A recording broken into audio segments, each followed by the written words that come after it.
state your name for the record. I'm Dr. Paul Dunn, and I'm kind of representing myself. Thank you, gentlemen, for allowing us this time to give this testimony. I'm going to speak very briefly about who I am, my story, and then I'm going to make a recommendation about 1803, if I may. I'm Dr. Paul Charles Dunn. I'm a general dentist. I graduated from Baylor College of Dentistry in 1974 and have practiced my entire career in Levelland, Texas, which is a small town about 30 miles due west of Lubbock. I've been a Medicaid provider since the month I graduated from dental school, and over time my practice eventually became about 90% Medicaid. I am a Medicaid provider in an extremely large rural area, and some kids drive as much as 2 hours to come see me. Several years ago, caseworkers started saying that kids could get free braces just by asking. And when I explained to parents that their children didn't qualify, they would always kind of complain about that. After many months of this, I worked with an HHS supervisor in Lubbock to speak to these frontline employees to explain to them how the system works. I made these presentations like this across the state from Amarillo to Houston. I was only reimbursed for my travel expenses, and both of these were approved by both HHSC and TMHP. In January of 2013, OIG placed a payment hold on my practice based on 4 cases of possible fraud. My attorney and I met with OIG. We didn't talk to them about the cases, demonstrated the cases. The representative of OIG and 2 of their attorneys and their investigator, and we were told, my attorney and I, that there was no fraud on the cases that they listed. They actually agreed that there was no fraud, but indicated that the orthodontic cases that I had, which had been pre-approved by TMHP, should not have been approved in the first place, and therefore I owed them $1.2 million. Despite the payment hold, I managed to keep my dental practice going by laying off nearly all of my staff. It's now my wife, myself, and 1 assistant. In March of this year, a full year after my first meeting with OIG, we just tried to discuss about what to do with the bill, which now had gone on to $2.7 million. My practice is no longer a viable business. I can't pay my lab bills, let alone take on a $2.7 million debt. Besides, I really don't think I owe OIG anything because all the cases in questions had been pre-approved by the state. And with all due respect to everyone that's in this room, I had not really heard about the bond that could be put up. I think it was put forth in 1803 that the bond would be developed and a rule would be made. But if it was created, I can't find it. And if you can find where this bond is, I would like to know a little bit about it. Some recommendations here. Senate Bill 1803 requires providers to advance security for their share of the cost of a SOA hearing. But OIG rules requires an upfront cash payment. I was told that for me to have a SOA hearing, I would have to put up at least $75,000 cash. Senate Bill 1803 says that the security requirement can be eliminated by an administrative law judge for good cause at an expedited hearing, but OIG requires the payment of the cash cost upfront before I can have the hearing. As a payment hold has been in place, I have been unable to pay the upfront cash to have a hearing and can't get an expedited hearing to consider whether or not there is good cause until I pay the cash. I believe 1803 should be amended so that a provider who is facing a payment hold, that number one, there shouldn't be any requirement for a provider advancing half the cost of the hearing, but I also believe the cost shouldn't exceed or should be capped at $5,000 or taken out of the monies that are already being held by OIG. When I first met with OIG, they agreed that I did not defraud Medicaid. They said, and they quote, they wanted to keep good doctors like me in the program. But what they have done is destroyed my practice after 40 years. So if this is kind of how they treat the good doctors, I wonder how they're treating the bad ones. Thank you. Mr. Fallon, do you have any questions? Yes, sir. I'd just like to give Doug a chance to respond to this specific case if you are familiar with it, because there's some, you know. I am not familiar with Mr. Dunn's case, not to the level of detail. And my guy saying he committed no fraud. I'll have to look into that. This should be recorded in the IRM. If the dollar amount changed, it probably because one dollar amount was general dentistry, the other one was for orthodontic. Your mic on? I'm not used to this, Chairman. I'm sorry. Okay. Yes, so if the dollar amount changes, probably because we had done some level of work on either orthodontia first and then general dentistry or vice versa. And so we now have the results of both, the investigation of both of those particular programs. Well, Doctor, We'll can be glad to you go back. tell us, I know Mr. Wilson is saying he's not specifically familiar with your case, he doesn't have all the details on your case, but you said certain things were told to you by his At office, the first meeting, they said I owed $1.2 million. and that was for? For basically the orthodontic cases that I had completed that had been pre-approved by the state. And then the other, Then when I went back, then I got a letter saying that I owed $2 million. When we went for the second hearing, it had jumped to $2.7 million. and were all those orthodontics? I was under the assumption that that's what it was, but they never said how they arrived at it or exactly where it was coming from.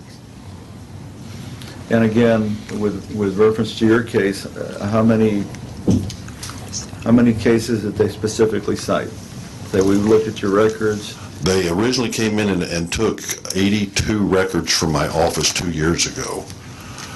There was only 4 cases that they brought to that hearing, and we explained it, and the gentleman at that time says, I don't see any reason for fraud here.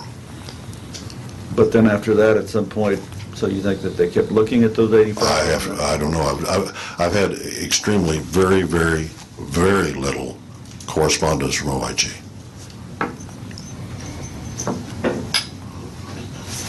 Members? Now, one may be opening a can of worms. I spoke for the Senate committee, when was it, 3 weeks ago, 4 weeks ago? I'm not sure. Whatever that was with, 2 weeks, I think. yeah, with whatever it was. The next week after I got home after that meeting, an armed investigator came to my office and requested 2 records that they had gotten 2 years before. What do you mean requested 2 records? Well, they were wanting records of 2 patients that they had already gotten in the original group of 82. And then they've given them back to you? No, they just wanted more the copies of the same thing again. I couldn't figure out why we were coming back with an armed investigator to get something they already had. Dr. Zerwa? Dr. Dunn, you obviously were serving what sounds like a fairly underserved area. People had to In migrate. fact, What, we're considered an unserved area by the U.S. government because of the lack of. I'm out in West Texas, long ways between people. to what extent do your patients have access to dental care now as a consequence of your? I was probably the only. I was started out taking a few, and the other orthodontists do not want to work with this segment of the population, and word got out, especially among the children's pediatric dentists, that I would take these kids without just taking 1 or 2. And over years it grew. I looked up one day and suddenly I had this large orthodontic practice, and all my general dental had kind of just drifted away. And basically, there's nobody else out there now anymore.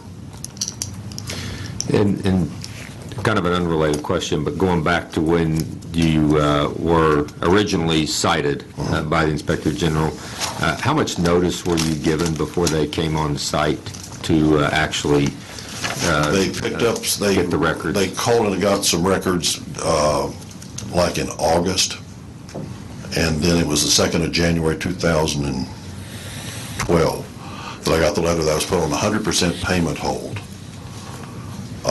Met with them on the 2nd week of August, and they said if I would get all this information, personal financial stuff to them, they would see what kind of a hold they were going to. It took 3 months to get it reduced. I'm on what they call 49%. They hold out 51, I get 49, and it's been that way ever since.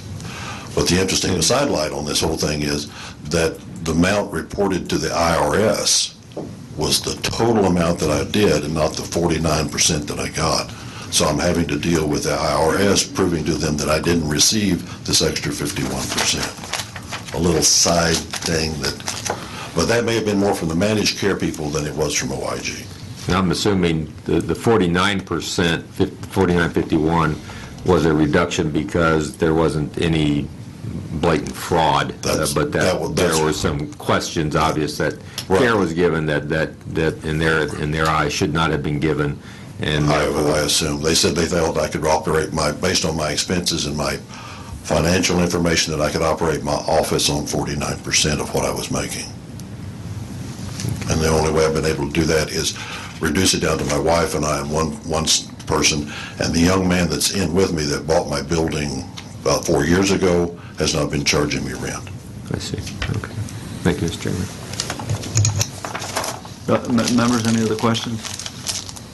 Thank you. I'm sorry, Representative Rose. I don't have a question. I'd just like to thank Dr. Dunn for coming to Austin all the way from West Texas with your testimony, because you're exactly who I was referring to earlier when I made the comment about the fact that, there were cases that had been investigated, but no fraud was found. So I was for told that there was no fraud. Okay. Thank you again. Thank you. Representative Fallon? Not being a layperson again with That's okay. dentistry. Go ahead. I'll educate you. Because I remember Senator Nelson was talking about the cases that were, provable fraud, and it was interesting that in the room that day there were maybe 100 people, and a lot of those folks were surprised that Medicaid would cover braces, but it wasn't for. It was for only when there was a medical, like if you had a cleft palate or something along those lines. Could you explain to me when Medicaid is eligible? When a child is eligible for braces being paid for by Medicaid? We started out, I've been with Medicaid for 40 years. Okay, so I'm backing up. I've worked into it one step at a time. At first, there wasn't any really guidelines, and then they came out with this scoring index sheet that so much for teeth that were misplaced, overbites, overjets, cleft palates, every possible anomaly in the mouth got a point value. And you had to have a score according to what was set up by TMHP/Health and Human Services, whoever devised this system, had to have a score of at least 26. And not just every kid, if you just got a few crooked teeth, it's not going to add up to that. There had to be a certain number of things that were wrong in combination to hit that 26 number. And so you do photographs of the mouth and the teeth, you do x-rays, you do models, and this scoring sheet, and you send it in. It's basically my opinion of what is wrong with a child, and this is what I want to do to get it fixed. They keep trying to say that we as a group got together and was saying, hey, they're not watching the hen house and we can just do anything we want to. I couldn't, at one time I was trying to refer a child down South Texas, and I called TMHP and Health and Human Services, said I need a list of providers, orthodontic providers in that area, and they said we have none. So it's not like we got together as a group and we emailed each other and said, gosh, they're not watching everything, that we get to do this. They had all the stuff that we asked. And because I think a tooth is off by a millimeter and the expert says it's only off by half a millimeter, it's still a subjective thing. And so they had to qualify with a certain number of problems to get to have the work done. So is it fair to say that if a child came in and saw you and you might score him as a 27, that another dentist could score him as a 20? Yes. Okay. Yeah, it's quite possible. When we were going through all of this, because I had an expert come in and look at my 82, and he scored higher on some and he scored lower on some when he looked at my scoring sheet. It's all a subjective nomenclature that's in there. The other thing was I was getting referred a lot of kids from pedodontists because they don't do orthodontics. The regular orthodontists wouldn't see them. It was set up that if I sent in a kid and it got turned down, I did not get paid for that set of records. I couldn't file for it. So I tried to make sure that the kid had the 26 points before I sent it in, because I knew that if I did send it in and they turned him down, I'm not getting paid. So why would I go through all this time and expense to not get paid? How often what would you say ballpark percentage-wise of kids that came in sinking and maybe thinking that they're going to get braces that you said now you're not quite up to the point value? I probably sent in maybe 80% of what I saw, but I'm getting sent from the children's dentist their worst cases. They were saying this kid needs braces, and so that already eliminated a lot of the kids that didn't need much. So, I mean, they were fairly bad when they got to me because of the referral from the children's dentist, the pedodontist. How many patients would just come and see you directly? Were you Oh, mostly? you'd get a word of mouth. I mean, Yeah. 20%. They would tell their friends, hey, where are you getting your braces? I'm getting it from Dr. Dunn, and they would come in. Sure. So are you saying most of your patients were referred to you by other dentists? Mainly by the children's dentist in the area. I'm real close to Lubbock, so I'm kind of halfway between Amarillo and Midland, Odessa, and so I kind of got a feed in from all the directions. But those children that were referred to you by other dentists certainly have dental care because they saw another dentist. Right. They were getting dental care. The children's dentist was taking care of their fillings and their cleanings and all of that sort of stuff, and they were referring them to me strictly for the orthodontic. So I had an influx of kids that they already felt like had problems, and so that's where we went. When would you say your practice started to focus more on orthodontia? That's a new word that I've learned today. Orthodontia. Yeah. If you back up, I'm in the big middle of what we call the oil patch, the oil industry. Hockley County is the 10th largest oil producer county in the nation. We hit a real bump back in about 1999 to 2003, where the oil patch just went drilling. All these companies had dental insurance, dropped their dental insurance. And suddenly, as a general dentist, you were finding big holes in your appointment book. So you look for ways to fill it up. I've always had a joy and a desire for orthodontics, and I started doing some, and the orthodontic was coming to my office and said, why don't you start doing more of these? So I took more courses, so at that point it started growing. But I mean, it was like one day I looked up and my practice is 90% Medicaid, and all of my fee-for-service patients didn't say, gosh, we're not coming back, or we don't like you. They just went away. And you look up and suddenly you're nearly all Medicaid. Because when a Medicaid kid comes, they can't afford to have babysitters and things to take care of all those extra kids. So mom brings all the kids and sometimes the grandparents and the aunts and uncles. And for one kid you're seeing, you might have 6 people in the waiting room. And that's okay, because I enjoy this segment of the population. My wife and I have a love to take care of these kids. Parents drive you crazy, but the kids are wonderful. And so that's where it was. And so we made the decision that we weren't going to go out here and make great big bucks off of trying to do other stuff, that we were comfortable with what we were doing. I don't have a plane, a boat, a fishing cabin, and all that kind of stuff, but we were comfortable and content with what we were doing. So what percentage of kids that you saw that you put braces on them were actually paid out of pocket and not Medicaid?